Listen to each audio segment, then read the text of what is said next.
बिस्मिल्लाहिर्रहमानिर्रहीम अस्सलाम वालेकुम। Welcome back to my YouTube channel. So आज हम जो है वो ऑपरेटिंग सिस्टम CS604 की प्रिपरेशन करने वाले हैं। तो इस वीडियो में हम फाइनल की प्रिपरेशन करेंगे और हम पास्ट पेपर सॉल्व करेंगे 2022 के। सो पास्ट पेपर जो होते हैं उनसे रिपीट होने के चांसेस बहुत ज़्यादा होते हैं। तो ये मेरे पास काफ़ी सारे पेपर्स हैं, मैंने काफ़ी सारे पेपर्स कलेक्ट किए हैं। इसमें बहुत टाइम लगा है मेरा, मैंने सारे कलेक्ट किए हैं फिर उनको सॉल्व किया है, तो ताकि आप अच्छे तरीके से अपने पेपर की तैयारी कर सकें। तो इसमें आपका सब्जेक्टिव पार्ट जो है वो अच्छे से कवर हो जाएगा। अगर आप ये फाइल कर लेते हैं तो आपका सब्जेक्टिव जो है वो 70 to 80% आपका करेक्ट हो जाएगा सॉल्व। सो हम ये स्टार्ट करते हैं। सो यहाँ पर मेरे पास तकरीबन 21 पेपर्स हैं। सारे जो है वो मैंने सॉल्व भी कर लिए हैं और वेरीफाई भी हैं। कुछ मैंने आपके हैंड आउट से लिए हैं, कुछ मैंने डिफरेंट वेबसाइट से लिए हैं जिनके आंसर मुझे हैंड आउट पर नहीं मिले। तो देखते हैं, पहला पेपर था ये जो है, आप देख सकते हैं डेट 22/9/2022 को ये पेपर हुआ है। इसका क्वेश्चन 1 था, how to handle the ladies anomaly in FIFO। So इसका जो आंसर था वो मुझे मिला था, तो ये मैंने उस वेबसाइट से निकाल कर आपके लिए यहाँ पर पेस्ट किया है। इसके अलावा इसका आंसर हैंड आउट्स पे भी था, तो मैंने दोनों से ले लिया ताकि आपको जो बेहतर लगे आप वो तैयार कर लें और दोनों रीड कर लें। हो सकता है कि पेपर में आपको ये आ जाए क्वेश्चन और आपको फिर सारे पॉइंट्स याद हों। सो हैंड आउट के पेज नंबर 205 पर इस बी लेडीज़ एनॉमली के बारे में जिक्र किया हुआ है, तो आप वहाँ से भी इसको कर सकते हैं इस टॉपिक को। उसके बाद नेक्स्ट क्वेश्चन है टाइप्स ऑफ माउंट। ये क्वेश्चन दोबारा रिपीट भी हुआ है आगे, तो ये काफ़ी इंपॉर्टेंट क्वेश्चन है। तो जो माउंट की टाइप्स होती हैं वो सिर्फ 2 होती हैं, रिमोट माउंट और लोकल माउंट। माउंट क्या होता है? माउंट जो है वो फाइल की सेव करने की लोकेशन के कहाँ पर आपने फाइल सेव करनी है। उसके बाद जो इसकी रिमोट है और लोकल है। Remote mounts are done on a remote system, और जबकि लोकल माउंट जो है वो लोकल सिस्टम पर डन होते हैं। आपने सिर्फ इनके नाम बताने थे। ये शॉर्ट क्वेश्चन में आपसे पूछा जा सकता है और डिटेल में भी पूछा जा सकता है। उसके बाद था what is P and V's इन सीमाफोर्स। तो सीमाफोर्स तो बहुत ही ज़्यादा इंपॉर्टेंट टॉपिक है, ये आपका स्टार्टिंग वाले लेक्चर्स हैं और ये बहुत ज़्यादा इंपॉर्टेंट टॉपिक है। इसका पेज नंबर 11 पे आंसर है। सीमाफोर्स जो है वो इसके जो P और V के बारे में बताता था। तो जो P है वो वेट के लिए है और V जो है वो सिग्नल के लिए। ये क्वेश्चन भी बहुत रिपीट हुआ है, तो आपने ये क्वेश्चन बहुत इंपॉर्टेंट है कि P और V किससे स्टैंड करते हैं। तो P जो है वो वेट के लिए होता है और V सिग्नल के लिए होता है। नेक्स्ट क्वेश्चन है, if a safe sequence is not find what does mean. अगर सेफ सीक्वेंस नहीं फाउंड होगा तो क्या मतलब होगा इसका मतलब होगा कि डेडलॉक है। ठीक है, डेडलॉक का टॉपिक है आपकी हैंड नोट्स पे है, ये बहुत इंपॉर्टेंट टॉपिक है डेडलॉक से के हवाले से। तो आपको बहुत सारे क्वेश्चन रिपीट हो सकते हैं, आपको बहुत सारे क्वेश्चन डेडलॉक पे आएंगे, तो आपने वो टॉपिक अच्छे तरीके से क्लियर करना है अपना हैंड आउट से। तो अगर सेफ सीक्वेंस नहीं होगा तो फिर डेडलॉक के चांसेस बहुत ज़्यादा होंगे। उसके बाद एक क्वेश्चन डेडलॉक से आ गया, डेडलॉक प्रिवेंशन एल्गोरिदम एंड से स्टेप का रिलेशन बताना था। तो डेडलॉक प्रिवेंशन कैसे की जाती है, कैसे डेडलॉक से बचा जाए, डेडलॉक सिचुएशन क्या है, ये सारी आपने चीज़ें आपने अपने हैंड आउट से अच्छे तरीके से रीड करके इस टॉपिक को क्लियर करना है। तो ये टॉपिक आपके लिए इंपॉर्टेंट है। अनसेफ जब स्टेट होती है तब हमारे पास डेडलॉक की होने के चांसेस ज़्यादा होते हैं। उसके बाद एक और क्वेश्चन है, नेक्स्ट क्वेश्चन नंबर 6, यूनिक्स और लिनक्स फंक्शनल सिचुएशंस जो है वो दी हुई थी और आपको लिखना था सिस्टम कॉल। तो यहाँ पर ये सारी सिस्टम कॉल जितनी भी थी वो सारी मैंने यहाँ पर लिख ली हैं।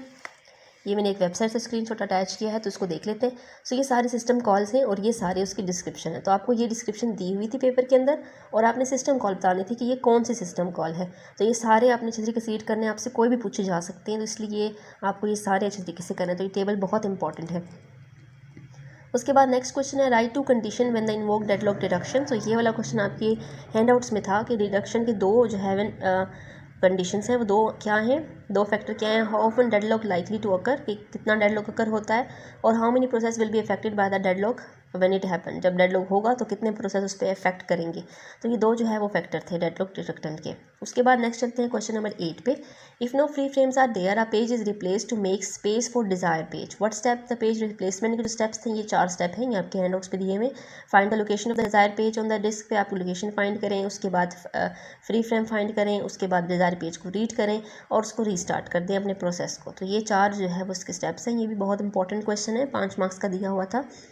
उसके बाद ये वाला जो क्वेश्चन था ये आपका मिड टर्म है, ये पेज नंबर 47 है। तो जो जितने भी आपके कम्युनिकेशन सेंडर रिसीवर वाले क्वेश्चन हैं वो सारे मिड टर्म से हैं। तो हमारा पहला पेपर सॉल्व हो गया। यहाँ पर हम दूसरे पेपर पर चलते हैं। दूसरा पेपर जो है वो 19/9/2022 का है। इसमें से MCQ जो है वो कार की फाइल से ही आए थे। IPC के टूल हैं, ये भी मिड टर्म है, क्योंकि आपको पता है कि पिछले पेपर्स में मिड टर्म भी इंक्लूड होता था 2%, तो इसलिए जो है वो काफ़ी सारे क्वेश्चन जो है वो मिड टर्म से भी रिपीट होते थे, लेकिन इस दफ़ा ऐसा नहीं है। उसके बाद नेक्स्ट क्वेश्चन है ऑफसेट फाइंड करना। तो ये मैंने एक वेबसाइट से निकाला है इसका स्क्रीनशॉट। इसके अलावा ये हैंड नोट्स पे भी है, तो आप दोनों तरफ से देख लें, जिस चीज़ जो आपको ज़्यादा अच्छे तरीके से समझ आती है आप वही करें, क्योंकि कहीं भी आपकी पेपर्स में ये नहीं लिखा होता कि आप हैंड आउट से ही डायरेक्ट जो आपने वहाँ पे लिखा है अपने से आप वही लिखना है। आप अपने से भी लिख सकते हैं। तो आपको इसका कॉन्सेप्ट क्लियर करना है। आपको इससे समझ आ रही है तो आप ये वाला करें, इस स्टेप मेथड से समझ नहीं आ रही तो आप इस मेथड से करें। तो जो आपको मेथड ईजी लगे आप उससे करें, इसलिए मैंने दोनों यहाँ पर स्क्रीनशॉट अटैच कर दिए। नेक्स्ट क्वेश्चन है find best fit and worst fit और डाटा गिवन था। तो ये बेस्ट फिट और फिस्ट और वर्स्ट फिट यहाँ पर मैंने इसकी डेफिनेशन लिख दिया। आगे इसका एक क्वेश्चन और भी है जिससे क्लियर हो जाएगा कि अगर डाटा गिवन हो तो किस तरह से हम बता सकते हैं कि इसमें से बेस्ट फिट कौन सा है और वर्स्ट फिट कौन सा है। सो ये डिटेल में आप इसके बारे में पढ़ सकते हैं। ये वाला जो स्क्रीनशॉट है ये आपके हैंडआउट से है, और ये जो नीचे दो स्क्रीनशॉट हैं ये मैंने एक वेबसाइट से लिए हैं कि इसके ये एडवांटेज हैं बेस्ट फिट के और इस वाले के क्या एडवांटेज हैं, तो ये भी आप देख लें। उसके बाद नेक्स्ट क्वेश्चन है सीमाफोर का एक क्वेश्चन था जिसमें स्पिन लॉ की डेफिनेशन लिखनी थी और उसको अपडेट करने का न्यूमेरिकल था। तो इस स्पिन लॉ क्या होता है, सीमाफोर में एक स्पिन लॉ कब आता है, जब वेटिंग जो है वो CPU का जो टाइम होता है वो बहुत ज़्यादा वेटिंग में फंस जाता है, तब स्पिन लॉ कर होता है। तो स्पिन लॉक जो है वो मल्टी प्रोसेस सिस्टम में यूज़फुल होता है, अदरवाइज ये यूज़फुल नहीं है।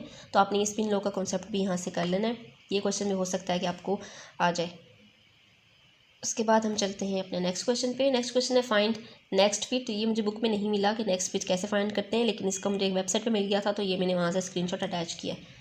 नेक्स्ट क्वेश्चन है स्टेटमेंट दी हुई थी और उसमें था वाई नाम क्या था, उसका प्रॉब्लम क्या था। तो ये वाला क्वेश्चन मुझे समझ नहीं आया कि इसकी स्टेटमेंट कंप्लीट नहीं थी, इसलिए इसका आंसर मैंने नहीं लिखा। अगर आपको समझ आता है इससे रिलेटेड क्वेश्चन तो आप प्रिपेयर कर लीजिएगा। हार्ड डिस्क को कैसे इंप्रूव कर सकते हैं, तो ये आपकी हैंडआउट्स पे तो मुझे नहीं मिला, लेकिन एक वेबसाइट पे मुझे मिला, तो इसलिए मैंने यहाँ पर लिख दिया कि कैसे अपनी हार्ड डिस्क को आप जो है वो कर सकते हैं। तो दो आंसर्स इसलिए मैंने अटैच किए ताकि आपको अगर ये आसान लग रहा है तो आप ये वाला कर लें, अगर आपको ये आसान लग रहा है तो आप ये वाला कर लें। उसके बाद हम लोग तीसरे पेपर पे चलते हैं। MCQ जो है वो जुनैद की फ़ाइल से थे। टाइप ऑफ स्टोरेज का एक था जिसमें सॉर्ट करना था स्टोरेज को कि कौन सी स्टोरेज जो है मोस्ट फ्रिक्वेंटली यूज़ होती है। तो ये आपके हैंडआउट्स में दिए हुए काफ़ी सारे प्राइमरी स्टोरेज, वही RAM, ROM, magnetic disk, floppy disk, hard disk, ये वही सारी स्टोरेज की डिवाइसेस दी हुई होंगी आपको, और आपने बताना होगा फ्रिक्वेंटली कौन सी यूज़ होती है।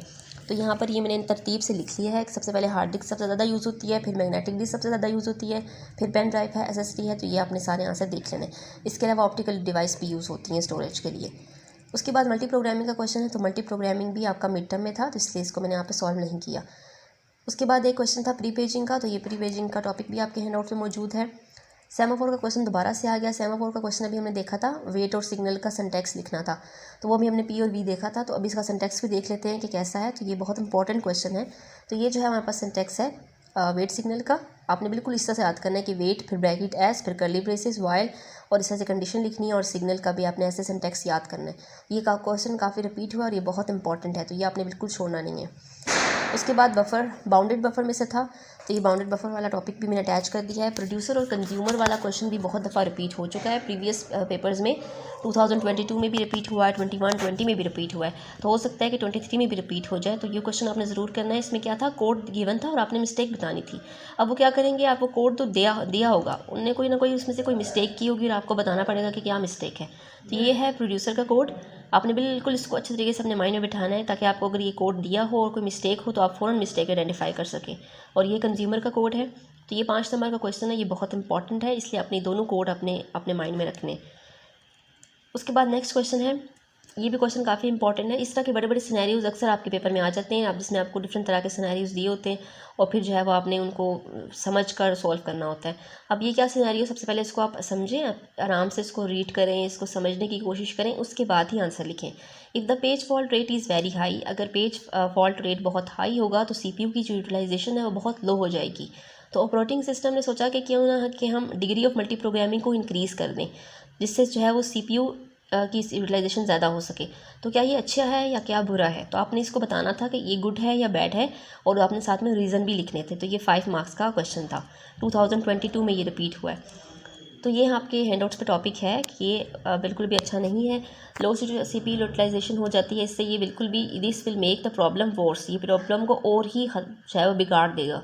ये मुझे वेबसाइट से मिला था कि इस प्रॉब्लम को बिल्कुल ही बिगाड़ देगा। रीज़न जो है वो आपका हैंडआउट्स पे मौजूद है कि अगर ऐसा होगा तो अगर आप उसको और उसमें अंदर इंक्रीज़ करेंगे तो CPU की यूटिलाइजेशन जो है वो ये काम और ख़राब कर देगी।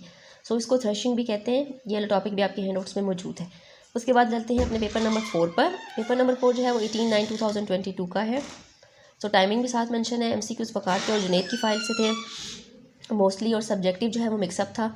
एक सेमाफोर का क्वेश्चन था, तो सेमाफोर वाला क्वेश्चन तो बहुत इंपॉर्टेंट है, आप देख रहे हैं हर पेपर में, हर साल में वो रिपीट हो रहा है और डिफरेंट तरह से रिपीट हो रहा है। नेक्स्ट क्वेश्चन देखें, इसमें जो है वो बताना था कि प्रॉब्लम जो ये एग्जीक्यूट होगा प्रॉपर्ली या नहीं। तो ये क्वेश्चन मुझे समझ नहीं आया, लेकिन आपके हैंडआउट्स पे ये बफर के बारे में कुछ स्टेटमेंट्स थी, तो ऐसे छोटे छोटे स्टेटमेंट्स आपने अपने माइंड में रखनी है ताकि आपको दे सकें कि आपको ये स्टेटमेंट दी होगी, पूछा होगा ये एग्जीक्यूट करेगी या नहीं।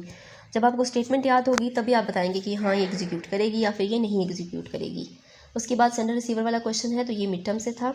उसके बाद सेफ्टी एल्गोरिदम से क्वेश्चन था, तो ये सेफ्टी एल्गोरिदम भी यहाँ पे मैंने लिख दिया है। उसके बाद हमारे पास एक ये एग्जांपल है, ये वाली एग्जांपल जो है वो बहुत ज़्यादा इंपॉर्टेंट है। वैसे तो ये असाइनमेंट में आ चुकी है इस दफ़ा, हो सकता है कि आपको वैल्यूज़ चेंज करके इसको दोबारा दी जाए।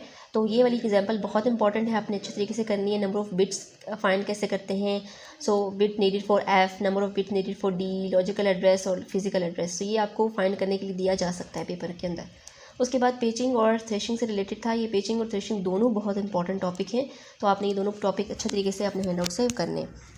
उसके बाद बाकी 2 क्वेश्चन जो है वो इनको याद नहीं है। पेपर नंबर 5 पे चलते हैं। सितंबर 2022 का पेपर है, तो ये वाला जो क्वेश्चन है ये आगे भी रिपीट होगा, तो फिर हम इसको दोबारा भी देख लेंगे। तो यहाँ पर हमारे पास जो ये वाला क्वेश्चन था, अभी मैंने उसको आपको पीछे बताया कि ये क्वेश्चन काफ़ी इंपॉर्टेंट है, तो देखेंगे दोबारा आ चुका है। उसके बाद जो है वो फ्रेम एलोकेशन की टाइप और उसके फॉर्मूलेज थे, तो ये आपने कर लेना है हैंडआउट से आपके। उसके बाद अगला पेपर देखते हैं, पेपर 6 है। इसमें से जुनैद और वकार की फाइल से ही आपके MCQs आते हैं। उसके बाद V4 वाला क्वेश्चन है, ये भी बहुत इंपॉर्टेंट क्वेश्चन है, बार बार रिपीट हो रहा है। सो उसके बाद प्री पेचिंग का क्वेश्चन है, थ्रेशिंग का क्वेश्चन है, बार बार रिपीट हो रहा है। ये आपको दिए जा सकते हैं। अब सर्कल किस लिए यूज़ होता है, सर्कल प्रोसेस के लिए यूज़ होता है। रिसोर्स टाइप की अगर 4 इंस्टेंसेस होंगी तो ये वाला यूज़ होगा। PI रिक्वेस्ट इंस्टेंस जो है वो ये आपको सारे दिए होंगे, आपने इनको लेबल करना होगा, तो ये क्वेश्चन भी बहुत इंपॉर्टेंट है। उसके बाद पेचिंग और सेगमेंटेशन वाला टॉपिक तो बहुत इंपॉर्टेंट है। ये टॉपिक अभी समझाया नहीं जा सकता, ये काफ़ी समझाने वाला टॉपिक है, तो ये टॉपिक आपने ज़रूर अपने हैंडआउट से करना है कि सेगमेंटेशन और पेचिंग का टॉपिक क्या है। और सेमाफोर्स वाला क्वेश्चन भी आप कर लीजिएगा, क्योंकि सेमाफोर वाला क्वेश्चन बार बार रिपीट हो रहा है। तो आप देख सकते हैं पेपर 6 हम सॉल्व करें और इसमें भी दोबारा से ये आ गया। उसके बाद थ्रूपुट से रिलेटेड क्वेश्चन था, तो ये मिड टर्म है, और ये वाला क्वेश्चन भी मिड टर्म से था, वैसे मैंने स्क्रीनशॉट अटैच कर दिया है। उसके बाद जो है वो मॉनिटर और क्रिटिकल रीजन वाला क्वेश्चन है, पेज नंबर 124 125 है। पेपर 7 की तरफ चलते हैं, तो पेपर 7 में से V4 वाला क्वेश्चन दोबारा आ गया। Stay safe necessary condition deadlock में क्या थी, ये मिड टर्म से क्वेश्चन आ गया। ये वाला क्वेश्चन है बहुत इंपॉर्टेंट है कि डेडलॉक की 4 कंडीशंस कौन सी थी। तो डेडलॉक की 4 कंडीशन जो है वो mutual exclusion, hold and wait, no preemption और सर्कुलर वेट है। तो ये डेडलॉक वाला टॉपिक आपने ज़रूर क्लियर करना है। उसके बाद ये वाला क्वेश्चन जो है वेट ग्राफ वाला, ये आगे दोबारा आएगा तो हम इसको डिस्कस कर लेंगे फिर। उसके बाद चलते हैं नीचे, तो हमारे पास नेक्स्ट है एक फ्रेम से रिलेटेड कैलकुलेशन वाला क्वेश्चन था, तो ये वाला एक फ्रेम से रिलेटेड कैलकुलेशन वाला क्वेश्चन है, आपने इसको देख लेना है। उसके बाद है 2 स्कीम्स एफिशिएंट कौन सी हैं इसके लिए, तो ये हमारे पास 3 स्कीम्स आपकी बुक में दी हुई थी, तो मैंने तीनों लिख दी हैं ताकि आपके माइंड में रहें। थ्रेशिंग से एक दोबारा क्वेश्चन आ चुका है। उसके बाद पेपर 8 है, पेपर 8 में ये वाला क्वेश्चन रिपीट हो रहा है, तो इसके आगे मैंने रिपीट इसलिए लिख दिया है। उसके बाद अगला पेपर देखें, अब पेपर 8 में देखें, अब सारे क्वेश्चन ही पिछले पेपरों से रिपीट हो गए, तो इसलिए पेपर रिपीट होने के चांसेस बहुत ज़्यादा होते हैं। जो है पेपर 9, इसमें टॉपिक दिए हुए, आपने वो टॉपिक अच्छे तरीके से क्लियर कर लेने। उसके बाद डेडलॉक का टॉपिक बार बार आ रहा है, तो सारे क्वेश्चन यहाँ पर ऑलमोस्ट मैंने सॉल्व कर दिए हैं। सो आप देख सकते हैं कुछ स्क्रीनशॉट जो है वो मैंने आपके हैंडआउट से लिए हैं, कुछ स्क्रीनशॉट जो है वो मैंने वेबसाइट से लिए हैं, और ये काफ़ी इंपॉर्टेंट क्वेश्चंस थे। उसके बाद हमारे पास है if it not possible to find safe sequence, अगर आपको नहीं फाइंड हो रहा, तो आप हमने पीछे बात कर ली थी कि सेफ स्टेट अगर आपकी नहीं है तो डेडलॉक होने के चांसेस बहुत ज़्यादा होते हैं। इसका मतलब है कि डेडलॉक है। अगर सेफ स्टेट है तो इसका मतलब है कि डेडलॉक नहीं है, और अगर अनसेफ है तो इसका मतलब है कि उस सिचुएशन के अंदर डेडलॉक है। तो अगर आपको ये वीडियो अच्छी लगी तो हमारे चैनल को सब्सक्राइब करें, वीडियो को लाइक करें और अपने दोस्तों के साथ शेयर करें। बाकी पेपर इंशाल्लाह ताला हम नेक्स्ट वीडियो में आपसे शेयर करेंगे, क्योंकि ये वीडियो काफ़ी लंबी हो रही है। तो नेक्स्ट वीडियो में हम आपके बाकी पेपर आपके साथ शेयर करेंगे। काफ़ी सारे पेपर मैंने यहाँ पे कलेक्ट किए हैं, तो मिलते हैं नेक्स्ट वीडियो में। Thank you.